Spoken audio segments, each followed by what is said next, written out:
Alright, what's up guys? We're back here with another movie review. We are continuing to review all of Stephen King's adapted movies, and we are here with Children of the Corn 5 Fields of Terror.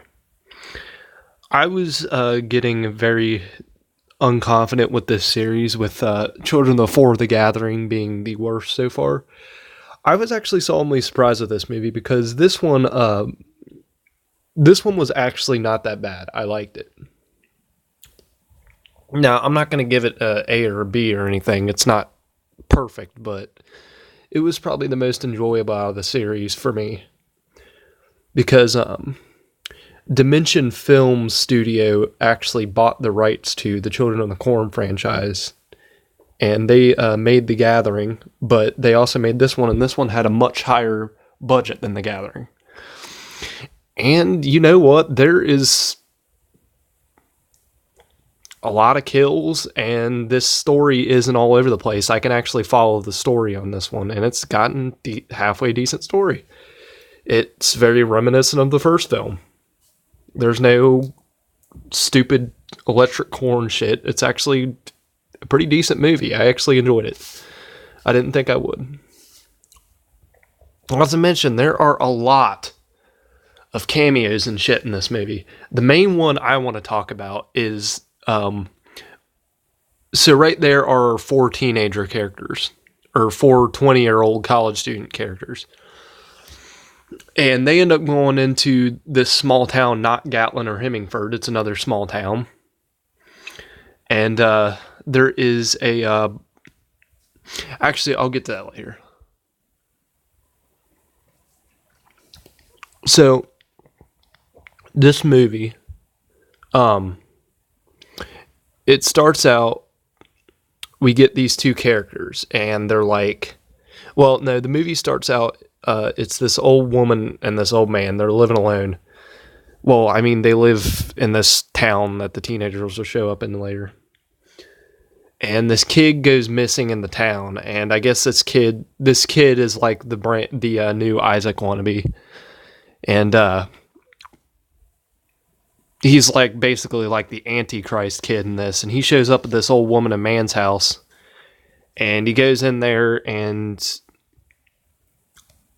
I'm pretty sure he like raises the old dude up in the air. He comes out with a shotgun, and he raises him up in the air. He drops the shotgun, and then a bunch of lightning starts electrocuting him, and then he falls to the ground, and he's all like fried chicken and stuff.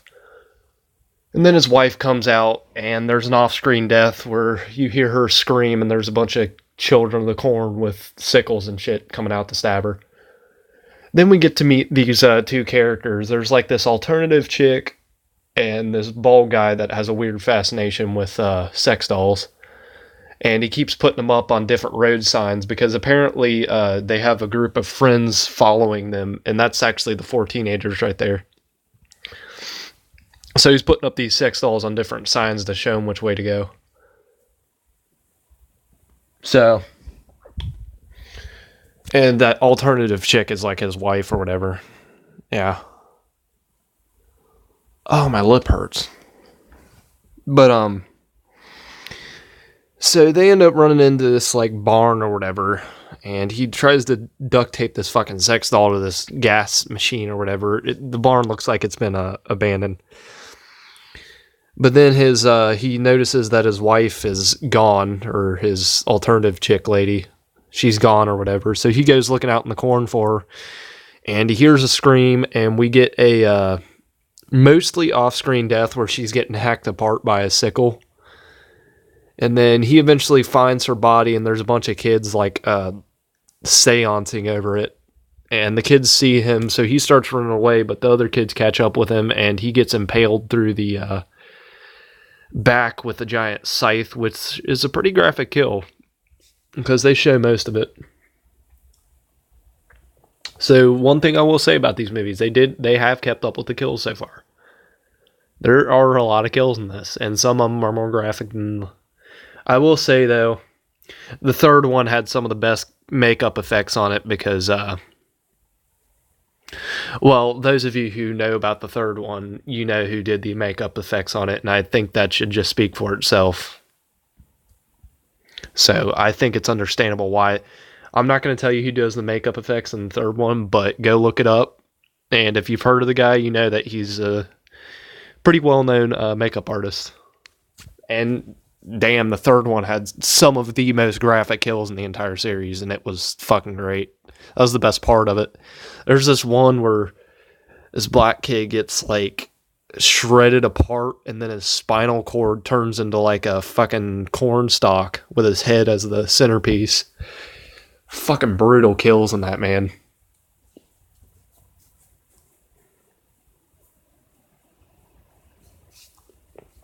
But this one still has some pretty brutal kills too. So then we get to meet the four characters. We got the final girl, and she apparently there's a backstory where she had this abusive father, and he lived out in the cornfield, and she used to beat him, her and her little brother, and her little brother ended up running away after she went off to college when she turned 18. So she's like 6 or 7 years older than her little brother. And eventually he just ran away, and he ends up going to this, like, the Children of the Corn cult inside this town, which is actually run by none other than the guy that played Bill in Kill Bill. So I'm going to refer to that guy as Kill Bill. There are actually 2 actors from Quentin Tarantino movies. Well, one of them isn't a Quentin Tarantino movie, but he helped produce it. Andy acts in it. But Bill from Kill Bill was in this, and that crazy Vietnam fucker from Dusk Till Dawn is in this. You know, the black guy that loved to stab vampire hearts with a pencil, and also liked to play dominoes for some reason. You know who I'm talking about. Probably one of my favorite characters from that movie other than Sex Machine. The guy with the dick gun. That guy was funny too. But no, there's actually 2 Quentin Tarantino actors in this. And the one thing that I wanted to mention, another fun fact about this movie, when the kids walk into the town's bar, Kane Hodder is the bartender.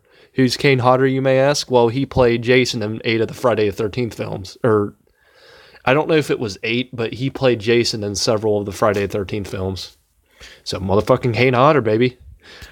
It just makes this movie all better. And he gets a little cameo there, which I was like, oh my god, yay. Because this was after, I'm pretty sure the last movie that Kane Hodder played Jason in was Jason X. So this was one of his, he was nearing the end of his Jason career after this. I don't know if he still acts, but he's most well known for his Jason roles. Including part 5 with that fucking crazy fire stunt that he did. All of you horror fanatics know exactly what I'm talking about.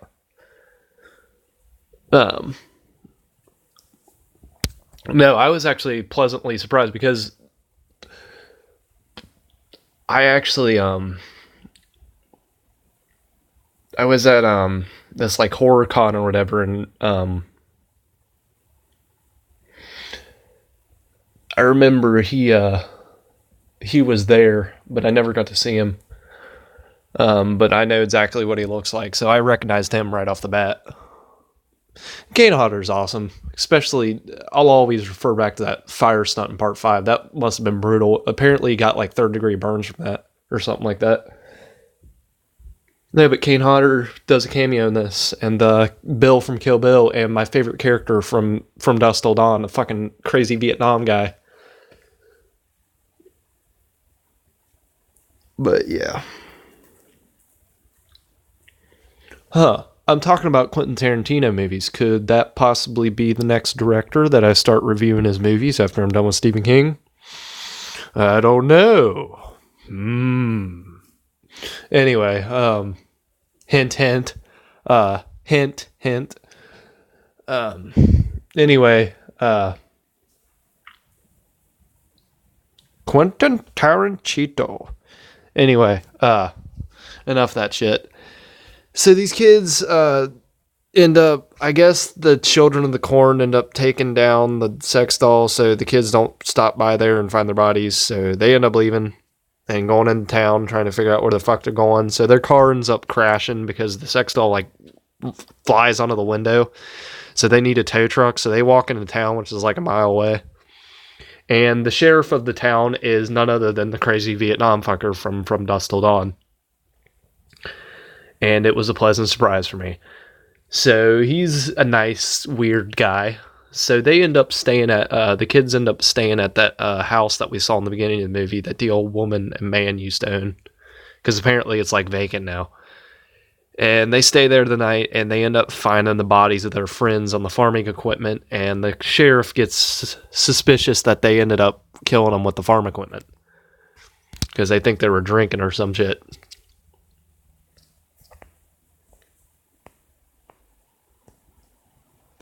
So the characters now are the sheriff, the children of the corn, Kill Bill from Kill Bill, and the final girl, the final girl's girlfriend. That means best girl as a friend. And then the love interest character, her brother, and the boyfriend of her girlfriend. So we got those characters. So they end up. So the two children of the corn that I really want to talk about is the Isaac wannabe and the two main followers, which is I want to talk about the two followers that really stand out in the movie, which is the pigtail chick and then the axe guy. That's all I'm going to refer them to because, yeah, pigtail chick and axe guy. So, yeah, those are the two main ones. And we also get that nice boy, children of the corn, the nice boy. I'm going to call him the nice boy. He just randomly shows up in scenes. So so they're staying at his house. They find the body. Sheriff gets suspicious. Sheriff tells them to leave town. And they want to look for her brother now. And apparently they were there in the first place to spread somebody's ashes. They don't really go into detail on who the fuck it is, but they want to spread this person's ashes. And they end up spilling the ashes when they have the car crash. So now they're on the mission of looking for this woman's brother, which is the final girl's brother. And they end up finding him at this like cult place with Kill Bill as the leader. Well, Bill from Kill Bill as the leader. And he's in this fucking cult place. And he's got all these children. And he's got his little Antichrist kid with him. And now it's simple. They have something simple. When they turn 18, they climb this fucking silo thing. And it's got a giant pool of fire in it. Like a lake of fire. And when they turn 18, they fall in it. There's no confusing storylines. It's just simple sacrifice. And that's what I like about this movie. They don't try to add lightning corn or predator vision, or they just add an antichrist and a cult and a giant pool of fire that you go into when you're 18. It's simple and it's smart. This is probably my favorite out of the franchise so far. Other than part 2, because that was fucking hilarious. Lightning corn.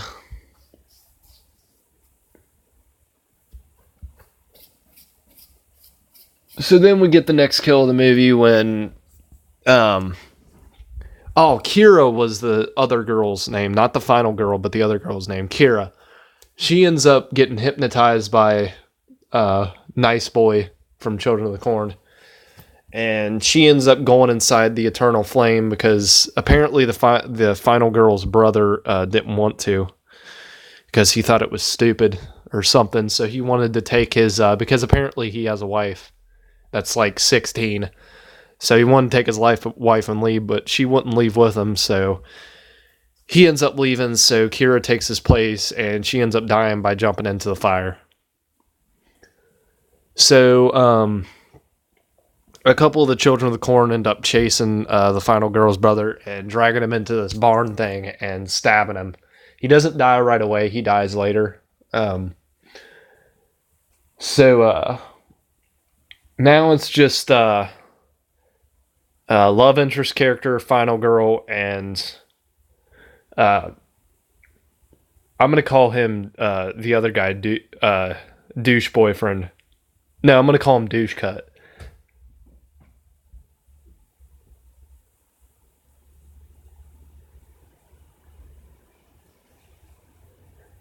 So you got love interest, final girl, and douche cut.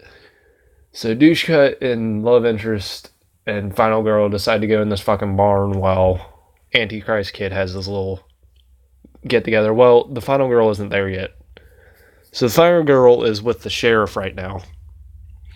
And they end up confronting Bill because apparently they caught him for the murders.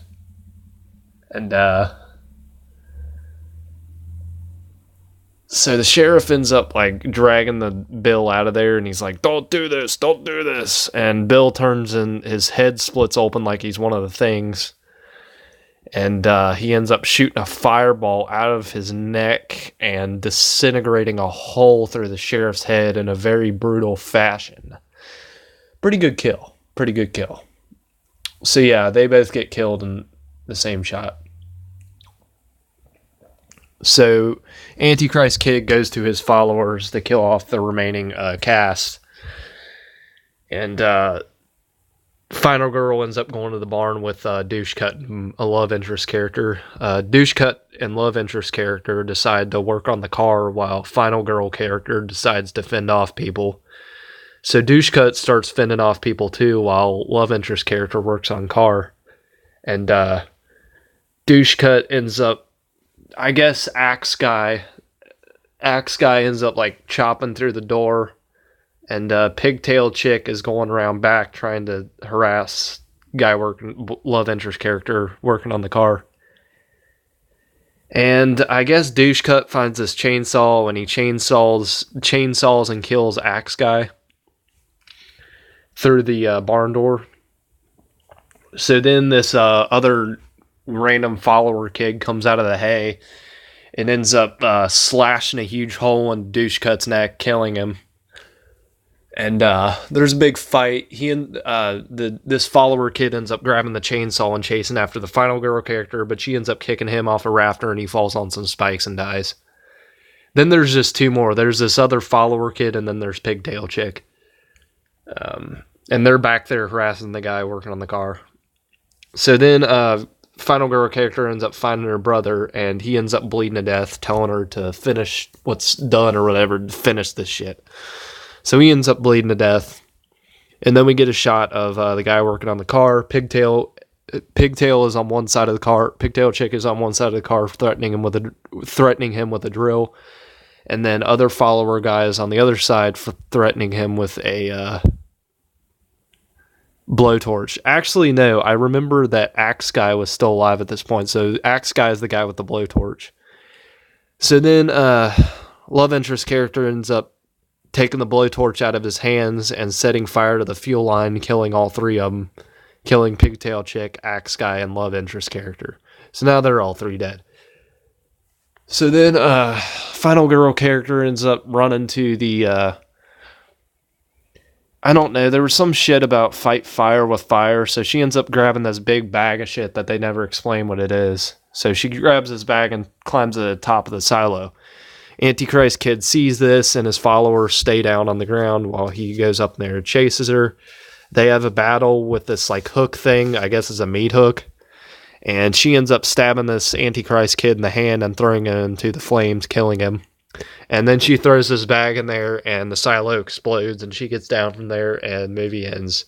No, it doesn't end there. So then I guess the Children of the Corn are now out of trance, and they're going back to society. They don't explain what happens to the other children after that. So final girl character, it's about a month later, and she's all that's left now is apparently her brother had his 16-year-old wife character had a baby that was his, but she can't take care of it since she's only 16. So this wife of his was adopted by this family, and I guess she was taking the kid. And the movie ends with a pan in shot of the baby's eyes, and it's got like fire in its eyes. So apparently this baby's like the new Antichrist or whatever. Oh. So yeah. Children of the Corn 5, Fields of Terror. I'm going to give this movie a C. Because I don't think any Children of the Corn movie will get above that. I honestly don't. So remember to leave a comment, like, and subscribe.